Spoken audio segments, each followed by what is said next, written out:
Hello friend, good morning to all of you. I am TC Bhoyer,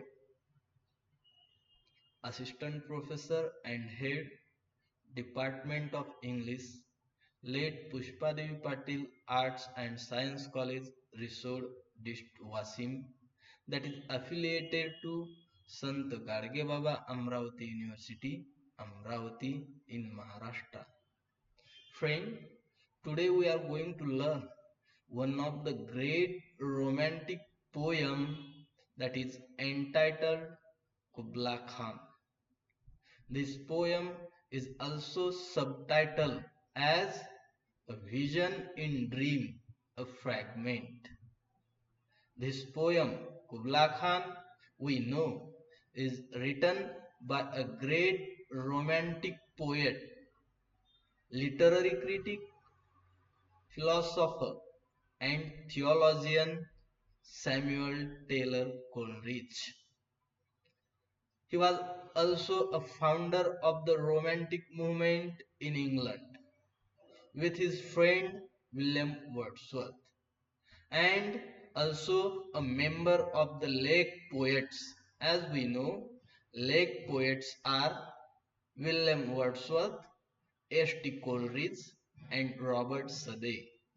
All of them have lived in Lake District, and they have a common features in their writing, so that they are called as a lake poets. And the present poet Samuel Taylor Coleridge is also the member of that lake poets.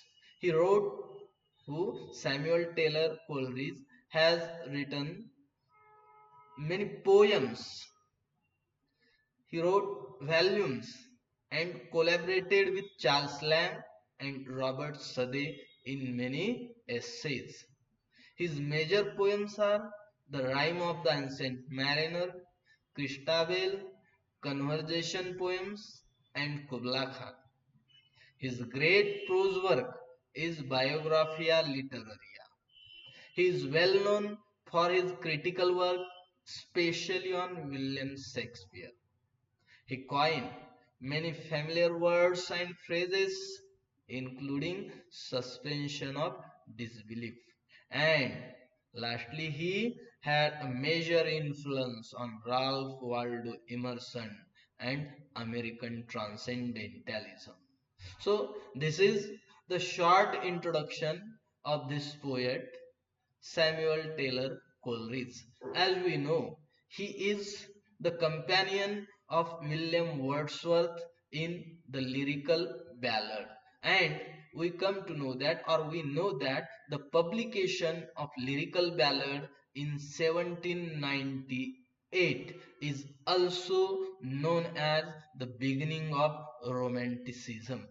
So he is who Samuel Taylor Coleridge is one of the leading critic, poet, essayist, and writer in Romanticism. So, what is a Romantic period or a Romanticism? We have to see in this slide. The Romanticism is an artistic, literary, musical, and intellectual movement that originated in Europe at the end of 18th century. It is a it is spanning roughly 1790 and 1850. It focused on emotions and the inner life of the writer, and often used autobiographical material to inform the work or even provide a template for it, unlike traditional literature at the time. Romanticism prefers medieval art forms rather than the classical, as the present poem Kubla Khan is a fragment, a vision in a dream, a fragment. So it is using medieval art forms rather than the classical. As we know, classical poems are always epic, and these poems what we can say in romanticism, there are lyrical poems, there are what we can say medieval art forms used by all the poets. They are using a ballad forms in their writing. Romanticism is a reaction to the industrial revolution, the aristocratic social and political norms of the age of enlightenment, and the scientific rationalization of nature. We can say all components of modernity. Means this movement, romanticism in literature, is a revolution against all components of modernity. It rejects the modernization, industrial revolution. It rejects the what we can say rationalization. It focuses on emotions. It focuses on emotions. It focuses on naturalness of human being. It focuses on naturalness of human being, and reject all what we can say artistic decoration. Prominent romantic writers of this age are John Keats, William Wordsworth, Percy Bysshe Shelley, and Mary Shelley. There are so many, but these four are the major romantic writer in romantic period. The movement was characterized by a celebration of nature and the common man. It, uh, it focuses on individual experience, an idealization of women, and an embrace of isolation and melancholy. We can say these four are the common features of romanticism. Which are the common features of romanticism? First one is celebration of nature and the common man. Second is a focus on individual experience.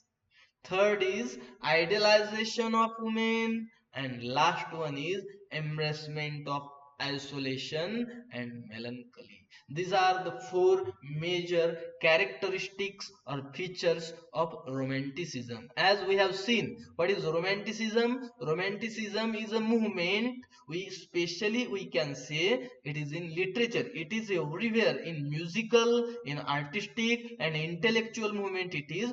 But we are studying its impact in literature, how literature changes from the classical period into the romantic period, that we have to study in this slide. So this is a movement and it brings so many changes in literature. So the first feature of this movement is celebration of nature. How this romanticism celebrate the nature, we are going to study from the present poem. But if we study other poems of this romantic writer, we come to know, we can understand the celebration of nature in this era. See, romantic writers saw nature as a teacher and a source of infinite beauty. According to all romantic writers, what is nature? Nature is a teacher that taught us everything. And also, according to them, nature is a source for a beauty, infinite beauty, we can say. One of the most famous works of romanticism is John Keats' To Autumn. In this poem, To Autumn, it is a ode. Keats pers- personifies the reasons. Sorry.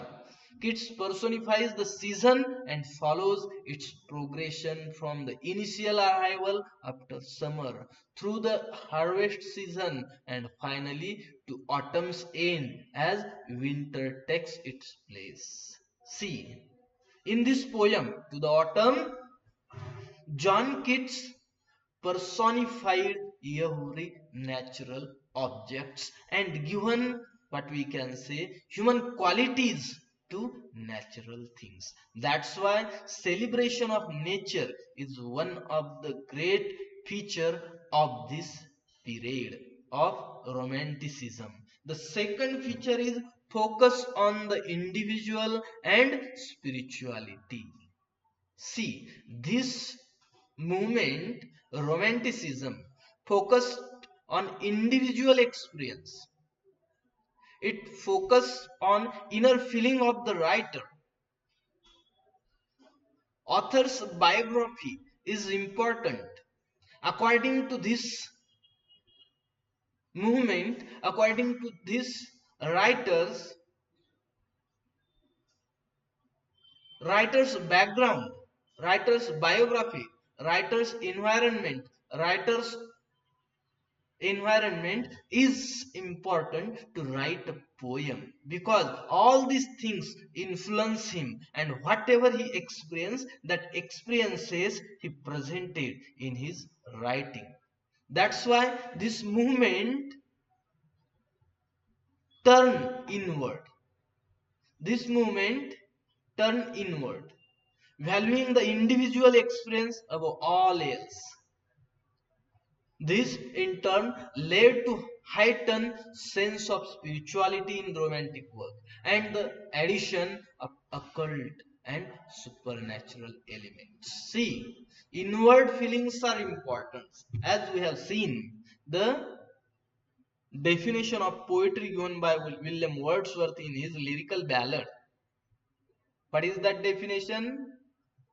What is poetry? Poetry is an spontaneous overflow of powerful feeling. That means it gives importance to the individual experience, and that individual experience, the celebration of that individual experience leads to that poet to the spirituality. The work of Edgar Allan Poe, The Raven, is also one of the great example of individuality and spirituality in romanticism.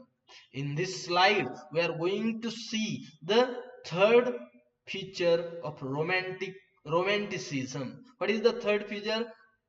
Third feature, celebration of isolation and melancholy. We have seen in the odes of this poem, there is a of these poets, there is a celebration of isolation and melancholy. See, William Wordsworth was one of the first poets to embrace the concept of writing that could be read, enjoyed, and understood by anyone. He was the first poet to think that reading is enjoyable. It can be understood by anyone. It can be read by anyone. He eschewed overly stylized language and references to classical works in favor of emotional imagery conveyed in simple, elegant language, as in his most famous poem, I Wandered Lonely as a Cloud. But it means these are the technical words, these are the literary words. Through these lines, I would like to say that William Wordsworth, not only the William Wordsworth, but all the poets in romantic period reject stylized, what we can say, stylized, highly, what we can say, stylized, artificial language that is used in classical works. For example, if we study John Milton's Paradise Lost, there is a highly stylized, what we can say, styles, what we can say, artificial language. There is a heroic couplet. But in the writings of these romantic poets, they use a simple language, a language of common men, a language of day to day use, and they write a poem. So, according to them, poem is readable to each and every common man. It is enjoyable to everyone, and it is understood by also everyone. And that's why they are preferring a common man's language rather than the classical language. And there are so many poems that William Wordsworth have written. As we have seen, I wandered lonely as a cloud upon the field sands. So many things are there in that daffodils. So these are the lines of his poems. That's why he has celebrated isolation and melancholy in his poetry, and that is one of the great features of romanticism. Idealization of women. If we study the romantic work, if we study the romantic writers, then we come to know that all the romantic periods have followed. Means we can say romanticism is influenced by the French Revolution, and that French Revolution has given the three things to the world. What is that three things?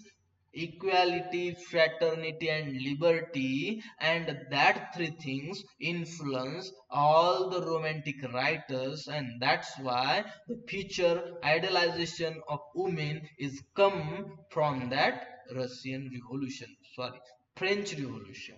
In works such as Pose the Raven, women were always presented as idealized love interests, pure and beautiful, but usually without anything else to offer. Ironically, the most notable novels of the period were written by women. For example, Jane Austen, Charlotte Bronte, and Mary Shelley, but had to be initially published under male pseudonyms because of these attitudes. Much romantic literature is infused with the concept of women being perfect, innocent beings to be adored, mourned, and respected, but never touched or relied upon. See, these are the what we can say scientific, we can say literary language. But if we study the romantic works, then we come to know that there are so many writers. For example, Jane Austen has written so many novels. Her novels, for example, Emma, then there are so many six novels, Emma, Pride and Prejudice, and these novels have women as a protagonist, and they are presenting their own ideology in these novels. Charlotte Bronte means Bronte sister, we can say. Three Bronte sisters also have written so many novels, and in their novels also women are the protagonist. Mary Shelley have written Frankenstein, and that novel is also very great, and that's why we can say this idealization of women is also one of the major feature of romanticism.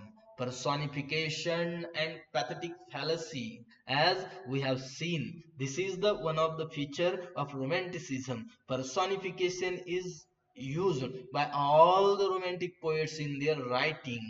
See, and pathetic fallacy is also there. Romantic literature's fixation on nature is characterized by the heavy use of both personification and pathetic fallacy. Mary Shelley used these techniques to great effect in Frankenstein. So these are the